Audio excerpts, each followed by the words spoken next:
एक बार सोच के देखिए, जो धीरेंद्र शास्त्री देश में धार्मिक उन्माद फैलाने वाले बयान देते हैं, जो धीरेंद्र शास्त्री हजरत अली और बजरंग बली को जोड़कर समाज में वैमनस्य फैलाने की बात करते हैं, जो धीरेंद्र शास्त्री अजमेर के दरगाह में शिव मंदिर होने का दावा करते हैं, जो धीरेंद्र शास्त्री मुसलमानों को फूटी आंख भी देखना पसंद नहीं करते, उन पर बुलडोजर चलाने की बात किया करते हैं, जो धीरेंद्र शास्त्री महाकुंभ में सरकार की लापरवाही से मरने वाले लोगों की मौत को मोक्ष बताते हैं। अब हिंदू धर्म का यही कथित ठेकेदार धीरेंद्र शास्त्री सनातन हिंदू एकता यात्रा निकाल रहे हैं, जिसका मकसद देश भर के सनातनियों को संगठित करना है और भारत को विश्व गुरु बनाना है। मोदी जी देश को विश्व गुरु बनाते बनाते थक गए हैं और अब नया जमूरा लोगों को बेवकूफ बनाने निकला है।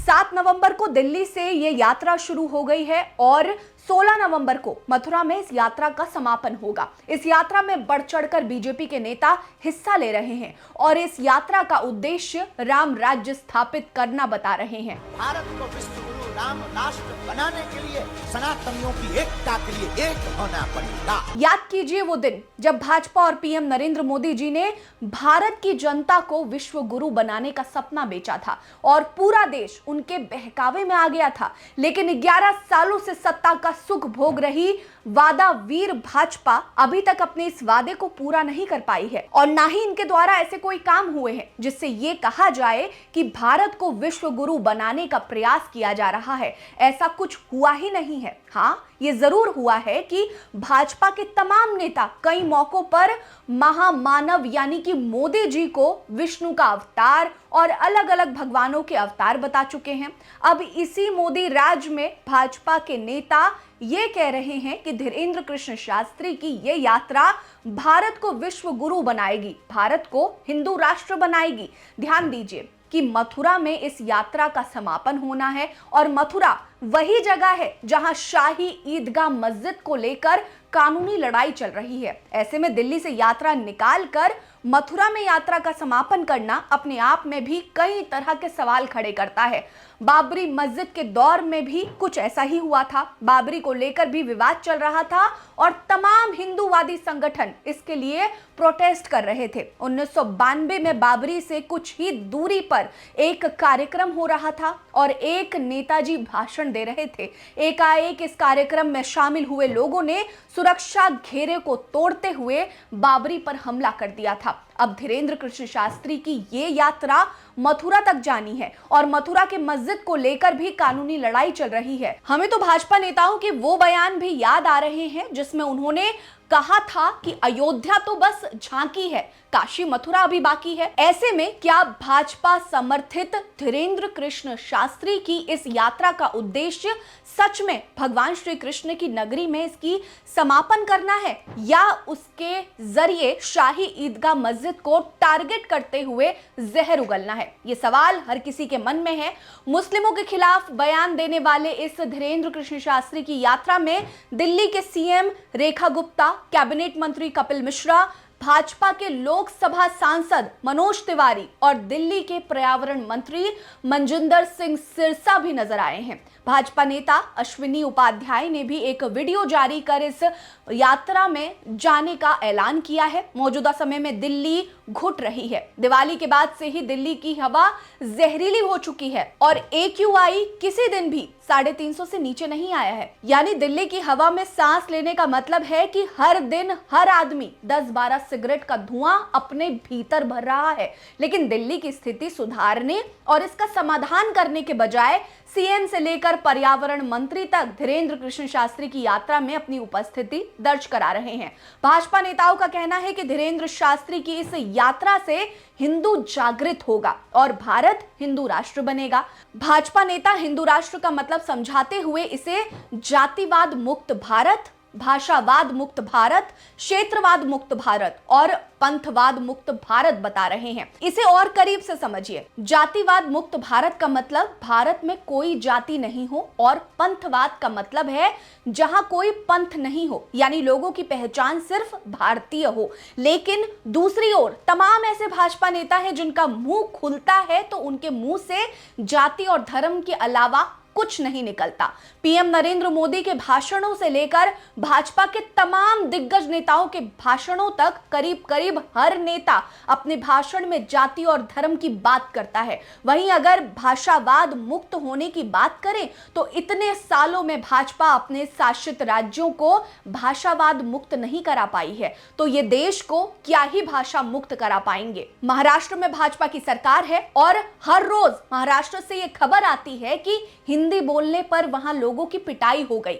लेकिन ऐसे वारदातों को रोकने के लिए ना तो वहां कोई भाजपा सरकार की तरफ से कोई कदम उठाया गया और ना ही कोई कानून बनाए जाते हैं और ना ही पीड़ितों को न्याय मिल पाता है। फिर यह सवाल उठता है कि वैसे हिंदू राष्ट्र का क्या ही मतलब है जहां दो मुंहे सांप जैसे नेता हों जो अपने हिसाब से हिंदू राष्ट्र की परिभाषा गढ़ें और हर एरे गैरे को महामानव बनाकर उसे सनातन का योद्धा बता दें।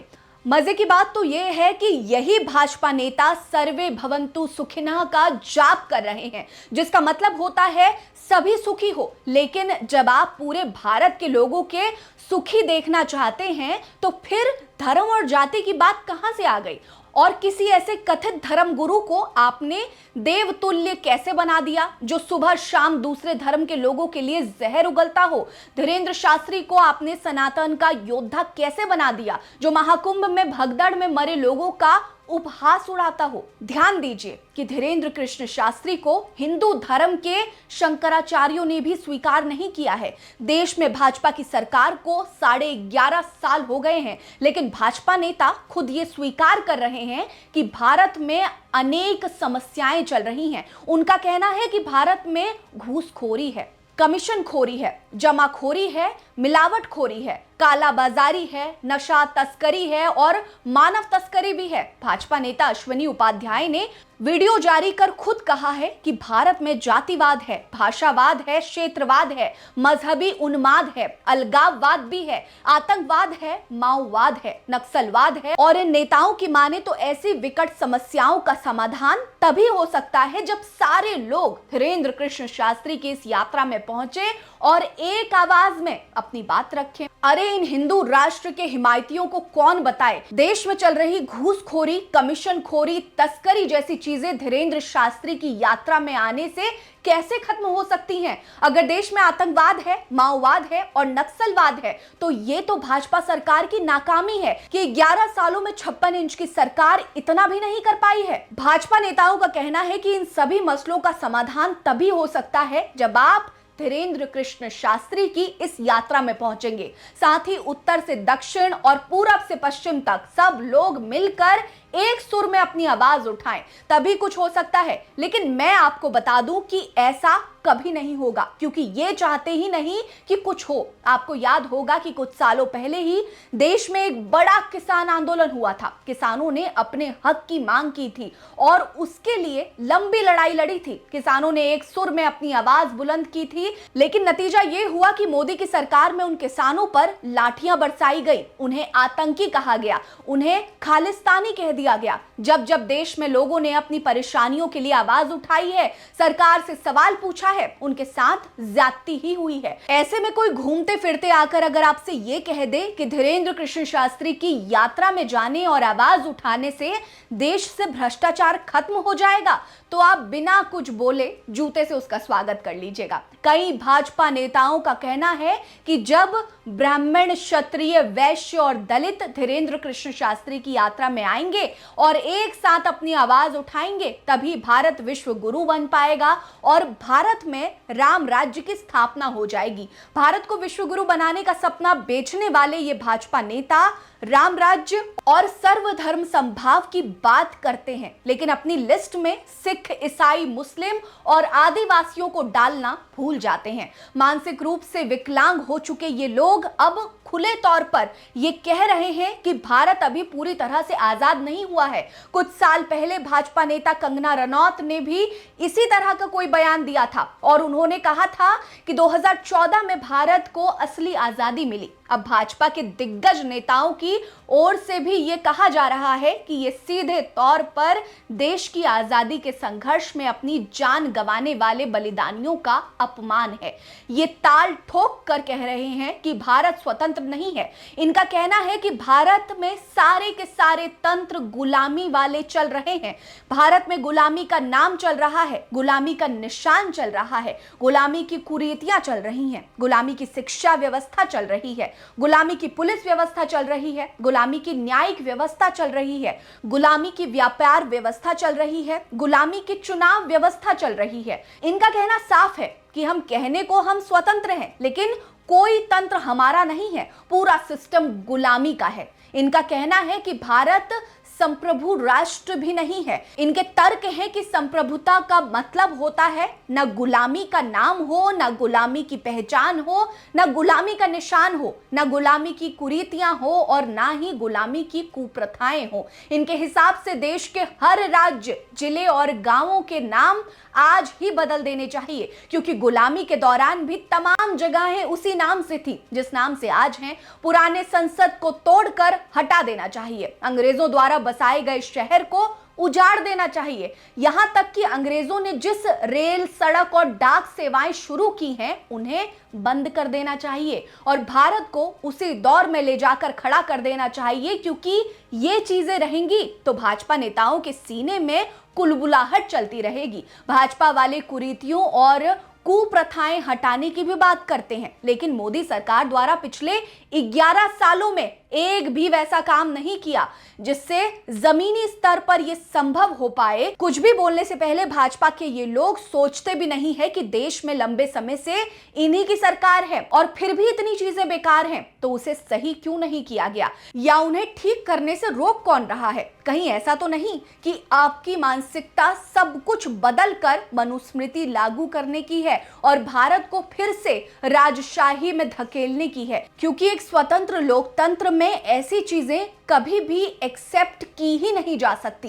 भाजपा के नेता तो देश में संविधान तक नहीं चाहते। वे कहते हैं कि भारत से मुगल चले गए तो मुगलों का नियम कानून नहीं चलना चाहिए, अब अंग्रेज चले गए तो अंग्रेजों का नियम कानून नहीं चलना चाहिए। इन्हें कौन समझाए कि भारत का संविधान ही Britain, Ireland, America, Canada, Japan और दक्षिण अफ्रीका जैसे 10 देशों में से लिया गया है और उसी संविधान से 78 सालों से देश चल रहा है। देश में जो संसदीय सरकार, कानून का शासन और कैबिनेट प्रणाली जैसी तमाम चीजें हैं, वो ब्रिटेन के संविधान से ही भारत के संविधान में लाई गई हैं। लेकिन इनका बस चले तो इन चीजों को ये संविधान से निकाल कर बाहर फेंक दे और मनुस्मृति लागू कर दे। भाजपा नेता अश्वनी उपाध्याय ने अपनी एक वीडियो में ये कहा है कि भारत में हर दिन 1000 बेटियां लव जिहाद का शिकार हो रही हैं और साल में 3.5 लाख बेटियां इसका शिकार हो रही हैं। उनका कहना है कि ये तभी रुकेगा जब देश में कठोर कानून बनेगा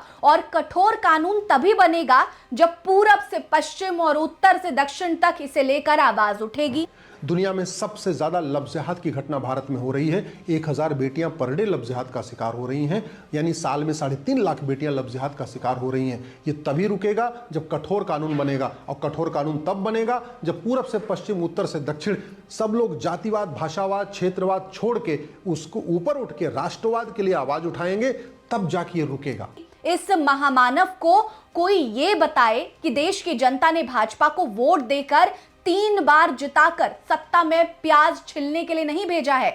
जनता ने उन्हें काम करने के लिए ही भेजा है और ये सारी चीजें संज्ञान में होने के बावजूद अगर आपसे काम नहीं हो पा रहा है और आप इंतजार कर रहे हैं कि इसे लेकर प्रोटेस्ट हो, आवाज उठे, तब आप कानून बनाएंगे, तो आप लोगों से बड़ा मूर्ख और मतलबी भारतीय राजनीति में कोई नहीं है। आपको बता दें कि भाजपा नेताओं की ओर से इस यात्रा में बड़ी संख्या में लोगों से पहुंचने की अपील की जा रही है। काम करने वाले लोगों से कहा जा रहा है कि इस यात्रा के जरिए भारत को विश्व गुरु बनाने का काम किया जाएगा, राम राज्य स्थापित करने का काम किया जाएगा, इसीलिए तुम लोग छुट्टी लेकर आओ। लोगों के सामने स्कीम बेची जा रही है कि देश में चल रही सारी समस्याओं का निवारण धीरेन्द्र कृष्ण शास्त्री की इस यात्रा से हो जाएगा। भाजपा नेताओं की ओर से धीरेन्द्र शास्त्री की इस यात्रा में ही हर परेशानी का समाधान छिपा है, जबकि ऐसा कतई नहीं है। धीरेन्द्र शास्त्री खुद में ही एक जहरीला किस्म का आदमी है, जो पहले भी